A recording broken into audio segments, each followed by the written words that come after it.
There was once a day that I would pray for you. I'd go and misbehave just so you'd notice too. Sneaking looks up and down from across the room. And damn, what a hell of a view. I feel good, you look great, I like you, I can't wait. A first time, a first date. You're so fine, I'm so late. You sip wine, I drink straight. Don't waste time to my place. I feel my heart erase. So catch me if I fall.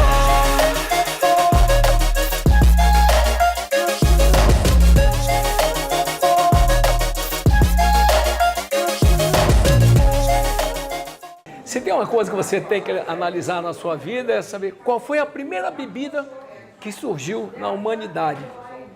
Sérgio, estou errado? Que foi o vinho? Podemos considerar que sim, nós estamos falando de uma bebida incrível, mais ou menos aí, vamos arredondar, um pouquinho mais de 8.000 anos.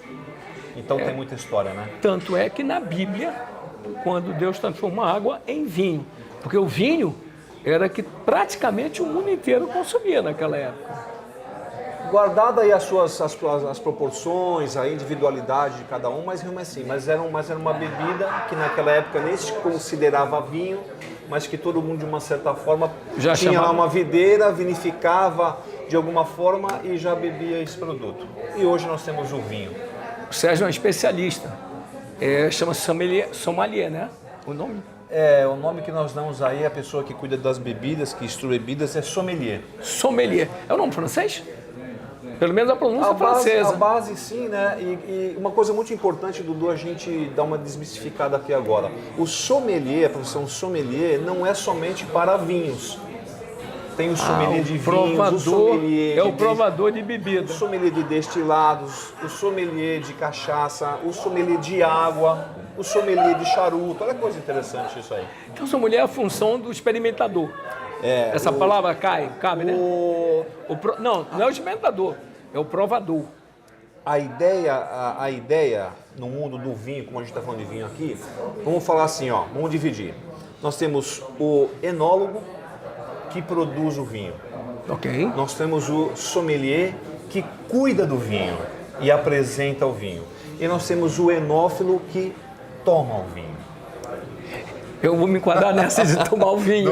Eu vou ficar nessa aí. Vou confiar em tudo que você disser, eu vou levar avante. Vamos lá, Dudu. Mas essa história do vinho, com certeza, pelo que eu li há muito tempo atrás, o primeiro grão foi, na verdade, o trigo. Né? Foi quando, Sim, de alguma forma, o cara fez aquilo lá e aí acabou se transformando na primeira alimentação fora a própria, vamos dizer, os próprios animais que era consumido de uma forma ou de outra. E o vinho, você falou uma coisa séria, começou com algum outro produto ou já começou com uva? Na verdade, o que diz a história, trazendo desses 8.000 anos para trás, lá na Mesopotâmia, por exemplo, onde tudo começou, que foi encontrado há muito tempo também atrás, alguns jarros, algumas ânforas de barro, né, que provam realmente através do DNA, do carbono, inclusive, que realmente já eram videiras, já eram uvas. Mas não se tem uma ideia de quais seriam as espécies. Então, vamos dizer, as pessoas achavam aquela frutinha, colhiam e guardavam aonde? Guardavam nessas ânforas de barro e deixavam ali, com a ideia que de comer. Com o tempo, alguém acabou descobrindo que aquilo fermentou, se transformou de uma certa forma num líquido, criou um álcool e eles começaram a tomar aquilo. Era mais uma bebida, mas mais uma vez, não se tinha nome, né? Provavelmente, no início se bebia direto, com o passar do tempo se adicionou uma coisinha, outra e começou a pegar um formato mais próprio. Foi melhorando o plantio, foi melhorando o cuidado com a árvore que dava essa frutinha, e aí foi evoluindo e passou a ser videiras, passou a ser uvas, e hoje nós temos o vinho, que até eu gosto, quando as pessoas me falam, Sérgio, o que é vinho? Sabe o que é vinho, Dudu? Vinho é um ser vivo que habita uma garrafa e nós temos o dever de libertá-los. Vai para dentro, mano. Ele fez uma colocação que é muito importante lembrar, porque a gente sempre compara, o livro mais lido no mundo é a Bíblia, isso não tem a menor dúvida. E há um momento em que Jesus transforma água em vinho, e os bebedores dizem, viu, já tinha cachaça naquela época. Só que o vinho naquela época era só uva mesmo. Ainda não tinha esse ingrediente extra do colocar um álcool aqui, ou um adicionar alguma coisa a mais. Pelo menos é o que eu percebo, já que a história é essa. Água com vinho tem tudo a ver, não tem a menor dúvida disso. Se usa hoje realmente essa transformação da água para o vinho, mas na verdade eu entendo que seria na verdade o quê? Um suco, algo um pouco mais nutritivo do que uma água, que tinha uma coloração diferente, e com o passar do tempo, passar aí das eras, dos séculos, isso foi transformando e chegamos no ser vivo vinho. Porque vivo é um ser realmente que tem vida. O coração ali do vinho pulsa dentro da garrafa. Sérgio, São Paulo? São Paulo. São Paulo, São Paulo. São Paulo, São Paulo. Mais ainda, Juventus. Nascido no bairro mais antigo de São Paulo, que é o bairro da Moca, e juventino de coração. E a camisa já era cor de vinho. Grená. Então o cara nasceu com essa... Como é que você entrou nesse ramo? Como é que foi isso aí? Rapidamente, muito interessante. Eu não escolhi o mundo do vinho. O mundo do vinho me escolheu. De formação, eu sou marqueteiro. Ok. Na época eu trabalhava com marketing promocional, né, em algumas empresas. E um belo dia eu resolvi conhecer a Serra Gaúcha, o famoso Vale dos Vinhedos, lá na Serra Gaúcha, aquela região de Bento, né, Caxias, Farroupilha. E eu fiquei ali, me lembro até hoje, fiquei ali mais ou menos uns 10 dias, hospedado dentro de uma dessas vinícolas, né? E comecei a percorrer todos os dias ali algumas vinícolas e conhecer vinho, tomando gosto por isso. Quando eu voltei para São Paulo, eu falei, Deus do céu, isso é o sinal. Aí eu meio que deixei o meu ramo que eu atuava, voltei para aquela região, desenvolvi uma parceria e me tornei representante de uma vinícola pequenininha, de pouca expressão. E aí foi começando a minha evolução no mundo do vinho, comecei a fazer curso, comecei com o curso básico de vinho, fui fazer o curso de sommelier, entendeu? E fui me apaixonando por esse mundo, me apaixonando. Dei aula 6 anos de enologia numa entidade em São Paulo. E hoje, passaram-se 20 anos, estou aqui em Manaus, batendo papo aqui com o Dudu. E não larguei mais isso daqui, Dudu. Nós sabemos que existem vários tipos de uva, mas todas elas têm a capacidade de fazer vinho? Bom, genericamente falando. Oficialmente, existe catalogados no mundo alguma coisa em torno de 6.000 espécies de uvas. Caracas! Dessas 6.000 espécies de uvas, basicamente o que se diz por aí é que entre 500 e 600 são vinificadas os vinhos. Só que nós temos que separar o tipo de uva. Nós temos a uva labruscas, que são aquelas uvas que nós compramos na quitanda, no supermercado, na feira, que é aquela uva que a gente come. A Thompson, a Rubi, a Bordeaux, a Itália, a Isabel, que são produzidos o famoso vinho de mesa, que os italianos, quando migraram para o Brasil, que foram para a Serra Gaúcha, mais ou menos há 120 anos atrás, começaram a desenvolver o seu vinho com essas uvas, que o pessoal também conhece como uvas americanas. E depois, com a evolução do vinho, por base do Velho Mundo e Europa, começaram então a trazer o quê? As cepas das uvas que nós conhecemos hoje. O Chardonnay, o Merlot, o Cabernet Sauvignon, o Tannat, o Cabernet. Eles têm características iguais para ser classificados dessa forma. Então hoje as uvas americanas ou labruscas, nós produzimos os nossos vinhos de mesa, os vinhos suaves de mesa lá na Serra Gaúcha, na Serra Catarinense, por aí afora. E os vinhos finos de mesa, que são produzidos com essas uvas europeias, que nós não encontramos nem na feira, nem no supermercado, para a gente comprar um cachinho e comer. Né? E também não daria por causa da acidez que tem essa uva. Então existem os dois tipos, as labruscas e as vitiviníferas, que onde nós produzimos os vinhos, inclusive hoje que nós vamos tomar aqui. O que vamos experimentar exatamente. Sérgio, esse negócio de você ter...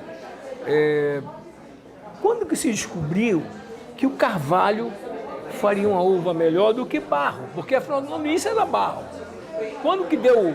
Quem que inventou esse negócio de botar a uva no carvalho? Essa é uma pergunta bem interessante, porque naquela época lá, época, a gente está falando dos romanos ainda, das Isso. guerras, aquela coisa toda de você ainda separar a Europa, aquelas brigas que tinham, os vinhos que já tinham um teor alcoólico bem forte, eles eram acondicionados e mantidos nas ânforas de barro. Ok, isso é verdade. Com o passar do tempo, e aí a gente tem que começar a voltar um pouco na história, como tudo na vida, né? Alguém descobriu que um carvalho, se eu cortar aquele carvalho, se eu fazer uma tina ali, fazer uma panela, fazer uma barrica, e se eu começar a condicionar minhas coisas ali, por exemplo, que é muito usado para azeitonas também, isso traria para o vinho algo especial, traria uma estrutura diferenciada, traria um tanino. E aí começou Mas essa mudou história. o sabor? Essa é a pergunta. Sim, muda o sabor do vinho e dá mais estrutura para o vinho. Os que passam em barricas de carvalhos franceses e os que passam também por barricas de carvalhos americanos. Alguém me disse que foi um grande, não é padre, naquela época tinha outro nome. Os capuchinhos, os monges, que foram os primeiros a usar. Isso se deu lá em meados de 1300 e alguma coisa, né? Mas na verdade era usado antes. Na França, porque eles já utilizavam essas barricas para outra finalidade, para transporte, por exemplo, de destilados, de uísque, né? Quando a gente se compara com os Estados Unidos. É isso mesmo. E aí alguém falou, poxa, eu vou pegar isso aqui que eu acabei de fazer e vou despejar numa barrica dessa, ver o que acontece. E descobriu coisas incríveis nesse mundo. Acho que a maravilha era o pé barricas. sujo, que apertava o pé sujo cabelado das uvas, dava um gostinho muito especial. E era interessante que naquela época tudo era uma novidade, né? Não existia padrão de nada. Então você ia inventando e coisas davam certo e outras não, e o vinho deu muito certo. Essa história que você pode contar sobre o vinho, na verdade, ele acaba sendo parte do desenvolvimento do próprio homem, né? Nós já vimos aqui, você me falou que tem mais de 1000 tipos de uva. Então, supostamente, tem mais de 1000 sabores vamos dizer, de vinhos, classificados por certas características em cada um. Né? Sim. Por que no Brasil o melhor vinho é do sul do Brasil? Tá aí outra pergunta interessante aí. Já através de muitas pesquisas, entende-se que o solo da Serra Gaúcha, ele tem realmente algumas particularidades muito parecidas com os solos do Velho Mundo, o solo europeu. Uma coisa bem interessante, quando a gente fala em Brasil, qual o grande mercado nosso aqui de vinhos? É o nosso vinho, o nosso famoso espumante, que ele é muito bem conceituado no Brasil e muito bem conceituado também fora do Brasil. E aí existem características de solo muito parecidas, características de clima, né? Também bastante parecido, então deu bastante certo essa história. As nossas cordilheiras acabam sendo fronteiras. Então, o que dá do lado de cá pode dar do lado de lá. Sim, sim. Então, talvez por isso que o Chile, a Argentina, tem vinhos deliciosos. São características realmente, e a cordilheira ela tem muito a ver com isso, porque a cordilheira ela molda um pouco o clima, ela muda um pouco o clima. E é interessante, se a gente pegar, falando de Chile e Argentina, pegar vinhos de um lado da cordilheira argentina e do outro lado da cordilheira o Chile, são coisas bem diferentes, quando a gente está falando inclusive da mesma casta, da mesma uva, da mesma espécie. Né? Mas o que acontece? Aí o solo, o microsolo, o clima, o microclima, que é o famoso terroir, que a gente fala muito no mundo do vinho. Esse vinho tem características de terroir tal. Só que, Dudu, a gente não pode esquecer que nessa triangulação do terroir, de solo, clima, tem algo muito importante, que é a mão do homem que produz o vinho. É como se fosse uma receita de bolo. Se a gente fazer uma receita aqui e entregar para cada um de nós aqui, tenho certeza que o bolo vai ser diferente. Cada um então, tem um gosto diferente, mão não que tem vai dúvida. moldar algo diferente aí também no vinho. E lógico, e cada região tem as suas características, assim como cada região tem uma uva que tem uma característica. Você fala em Argentina, por exemplo, é o Malbec. Você fala no Chile, é o Carmené. Você fala na Espanha, é o Tempranillo. Você fala no Uruguai, que está aqui do ladinho, quem que é? É o Taná. E aí as pessoas perguntam, e qual é a uva brasileira? O Brasil, de uma certa forma, não tem uma uva brasileira, mas tem uma uva que mais se adaptou aos solos brasileiros, que é a famosa uva Merlot. Ok. Então, por isso que eu digo... Isso é aquela história. Então você tem Por todos isso os que eu digo sabores. aqui dentro mora um ser vivo, né? Habita uma garrafa, e a gente, para entender o que é ser vivo, nós temos o dever de libertá-los. Em todos os lugares do mundo, o vinho é tomado natural e no Brasil a gente toma gelado. Como é que é isso? Qual é o comportamento mundial em relação ao vinho? Eu separo um pouco isso daí. Primeiro, a nossa memória, né? A nossa memória de vinho, qual que é? Sempre é o vinho tinto daqueles garrafões, né? Do famoso vinho de mesa. A memória afetiva do brasileiro para vinho são esses vinhos. Houve uma mudança quando, não mais do que 35 anos, 40 anos atrás, que começou a chegar no Brasil a importação dos vinhos. Porque quem conseguia tomar um vinho desse europeu? Se tivesse algum familiar que ia para a Europa, trazia uma garrafa. Trazia uma garrafa, tudo bem, né? Mas nós brasileiros não tinha essa história. E se a gente remontar lá atrás, com a mesma história do vinho de garrafão, vinho de mesa, nós fazíamos o quê? A gente gelava esse vinho para tomar. A memória olfativa nossa está ligada diretamente nos vinhos finos aqui. Muitas e muitas pessoas, em muitas regiões, ainda gelam o seu vinho tinto para tomar. É muito interessante isso. Ou seja, na verdade é um costume nosso? É um costume É nosso. memorial. É nosso aqui. É afetivo e é uma coisa nossa. E as pessoas falam, Sérgio, tá certo ou tá errado? Eu digo sempre o seguinte, Dudu. Primeiro, que o melhor vinho que existe é aquele que você gosta. E o segundo é da forma que você gosta de tomá-lo. Por isso que ele é gostoso. Porque nós não podemos criar muitas regras para o mundo do vinho. As pessoas têm que simplesmente entender um rótulo, entender um contrarótulo, comprar o vinho, libertar esse ser vivo e ser feliz. É uma experiência. Juntar as experiências de vida. Exatamente. Depois, alguém me disse que depois que você tira a rolha... Bom, primeiro, por que a rolha? Não podia ser uma tampa qualquer? No passado era, mas aí acabou que os portugueses acabaram descobrindo que aquela árvore que eles tinham lá, o sombreiro, que dava aquela casca chamada cortiça, daria um bom fechamento, porque como o vinho respira, a cortiça também respira. Ah, perfeito. Então foi idealizado o fechamento em cortiça. Isso deu tão certo, mas tão certo, a gente está falando de anos e anos e anos atrás, que o mundo todo aderiu ao sistema fechamento em rolha de cortiça. Lógico que com o passar do tempo também, muitas coisas evoluíram. Chegou a rolha de plástico, a rolha de vidro, a rolha compactada, né? E agora nós temos aí também outra rolha que eu gosto de... O nome é bonito, Screw Cap, mas eu gosto de tampa de rosca. Como é que é o nome? Screw Cap. Que Mas maravilha, o negócio Screw. é a tampa de rosca. Bom, nós falamos bastante. Você que está em casa, que está acompanhando nosso programa, não vai sentir o gosto. O gosto você compra e você vai sentir. Mas hoje, nós vamos sentir esse gosto aqui. Então, ele vai nos explicar de um por um.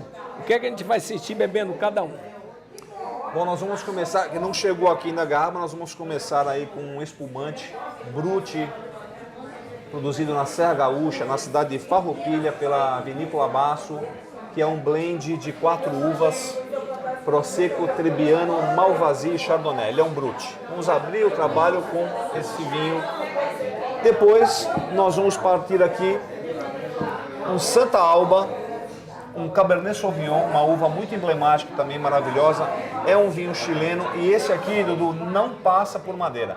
É aquele vinho mais leve, mais tranquilo para a gente abrir os trabalhos. Depois, nós vamos entrar aqui no nosso vinho Toro de Piedra, da uva emblemática do Chile, Carmener, e aqui ele já passa 3 meses em barricas de carvalho. Oh, já é outra coisa. É um vinho mais estruturado, um pouco mais potente, lá da região de Curicó, da vinha Requingua. E para finalizar, nós vamos tomar aqui um Moscatel Rosé, Monte Pascoal, também da Vinícola Basso, que hoje eu vou aproveitar essa oportunidade, que hoje nós temos algo muito bacana, Dudu. Nós temos o IP, indicação de procedência. Então, esse moscato que é produzido pela Vinícola Basso é uma uva com indicação de procedência da região de Farroupilha. Isso é muito importante para o Brasil, ter uma indicação. Ele se compara muito com um DO, denominação de origem, um DOC de origem controlada. Então, o Brasil tendo hoje uma uva certificada, que é um moscatel, é muito importante. E esse aqui é o nosso... Isso serve de referência para o mundo inteiro. Referência para o mundo Quando ela todo. consome, ó, isso é de tal lugar, assim, assim. Exatamente. E aí nós temos um Moscatel Rosé aqui, por 4 anos consecutivos, ele foi considerado o melhor moscatel da América Latina. Então, nós vamos fechar a nossa noite com o Moscatel Rosé. Bom, ouvindo tudo que ele falou, só tem uma forma de você saber se gosta de vinho. Provar, começar a beber o vinho. Lembrando que não precisa... E se eu estiver errado, tu vai me corrigir. Diga lá. Eu não preciso ver a quantidade de álcool que tem. Até porque muito álcool acaba estragando o vinho. É verdade. Ele tem que ter um equilíbrio, né? Você tem que botar o sabor do vinho, um pouco do álcool, que acaba sendo um aditivo no que você... Na verdade, é um estimulante. Você cria aquela vontade e tal. Então, como hoje é um dia de experiência, eu vou passar para experimentar. Mas antes de agradecer a tua presença. Muito obrigado. Dudu, espero que possamos ter uma boa aula. Dudu, eu que agradeço esse bate-papo incrível com você, nessa cidade maravilhosa que tem tanta história e algumas delas você até me relatou hoje aqui, fiquei encantado. Maravilha. E receber aqui os convidados aqui no restaurante, falar um pouquinho sobre vinho, tirar as dúvidas do pessoal e o melhor, vamos libertar esse ser vivo e vamos apreciá-los. Eu quero dizer a você que é segunda-feira, mas não estou nem aí, eu vou tomar vinho. Maravilha. O nosso gestor é um gerente comercial do Norte e Nordeste e normalmente ele faz o papel aqui da mesa, o gerente da mesa aqui para passar meus negocinhos ali. Bom, gente, muito boa noite. É um prazer realmente estar aqui essa noite, conhecendo vocês, porque o legal é conhecer os nossos clientes, conhecer lugares e conhecer as pessoas que fazem parte disso tudo aqui. Eu gostaria de fazer uma pergunta. Vocês sabem o que é vinho? O que é vinho? É uma bebida, por favor, não me deixa louca. Já estou gostando. Vinho é uma bebida. Vinho é uma bebida alcoólica Isso. produzida pela fermentação do mosto da uva. E nós temos o dever de libertá-los. Essa ficou melhor. Então, a partir de hoje, vocês têm o compromisso e o dever de libertar cada vez mais esse ser maravilhoso que habita uma garrafa. Tudo bem? Bom, meu nome é Sérgio Cruz. Eu sou sommelier e embaixador de marcas da Vinícola Basso, lá de Farroupilha, Serra Gaúcha, Rio Grande do Sul. Se tem uma coisa que a gente gosta muito, é de um vinho. Vamos lá. Eu não consigo identificar que vinho é esse, que vinho eu estou tomando. Tu és especialista nisso também? Eu entendo. Ou tu é igual a mim? Pra tomar bem.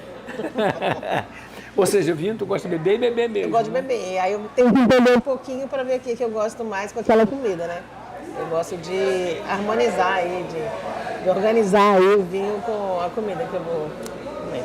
Você que já lida com restaurantes há tanto tempo, é importante você ter uma carta de vinhos no seu restaurante? Então, cada dia mais, né, a cultura do vinho está aumentando no Brasil. E hoje nós temos grandes nomes e grandes vinhos e grandes produtos aqui. E o que a gente quer muito aqui na região é incentivar as pessoas a degustarem o vinho com o peixe da Amazônia, que eu acho sensacional, para mim é o melhor do mundo. E cada dia mais a gente vê que as pessoas estão começando a aderir, né? Quando a gente vai em Portugal, por exemplo, a gente vê que é largamente consumido o vinho com peixes. né, com vários tipos de peixes. Então, existe ainda no Brasil um certo paradigma, né, de que o vinho tem que ser para carnes, degustar com carnes, mas não. Harmonizar com peixes fica excelente, inclusive com os peixes da Amazônia, porque eles são um pouco mais gordurosos, né? Então fica muito bom com o vinho. O que eu pude perceber no papo que nós acompanhamos, né, logicamente, que existe muito, vamos dizer, muitas formalidades que são extremamente necessárias, né? Sim. Então, foi muito interessante toda a colocação dele, porque ele desmistificou várias questões que a gente tem em relação ao vinho, né? Inclusive uma harmonização descomplicada, que é isso que ele propõe. Então, o importante é você gostar do vinho. Você gostou? Vai harmonizar. E se você está bem de vida, está com um clima bom, realmente o vinho vai harmonizar. Não importa muito qual tipo de comida você vai estar consumindo ali na hora. É lógico que tem alguns itens que são melhores com vinho tinto, outros com brute, outros com vinho branco, mas todos vão ser muito bons. Considerando que o vinho é universal, porque você encontra em todos os lugares do mundo, sim. milhares de sabores diferentes, mas são sempre vinhos, né? São colocados à sua disposição. É possível, quem sabe, pessoas que vêm de fora para tentar um tipo de sabor de vinho com um peixe diferenciado, antes que a gente experimente qual o sabor que fica mais gostoso? Se é possível. Sim. Que alguém já veio de fora dizendo, eu quero experimentar esse peixe com esse vinho. Você deve sempre olhar, então, qual é o tipo de uva, né, que você está harmonizando, se são uvas mais leves, se são uvas mais fortes, o grau de acidez, o grau alcoólico, né, isso tem no rótulo. Todo rótulo de vinho ele é muito bem especificado. Então é possível sim você ter noção, né, de se vai ficar bom aquele vinho com aquela comida que você está pedindo. É possível. Com a experiência, a vivência que você tem e está dentro junto com o vinho, aonde a pessoa tem que vir para comer o peixe com o vinho que você vai fazer referência. No restaurante Caramuri, com certeza, você vai encontrar um peixe que vai harmonizar muito bem com o vinho que você gosta. O começo da história que nós estamos acompanhando.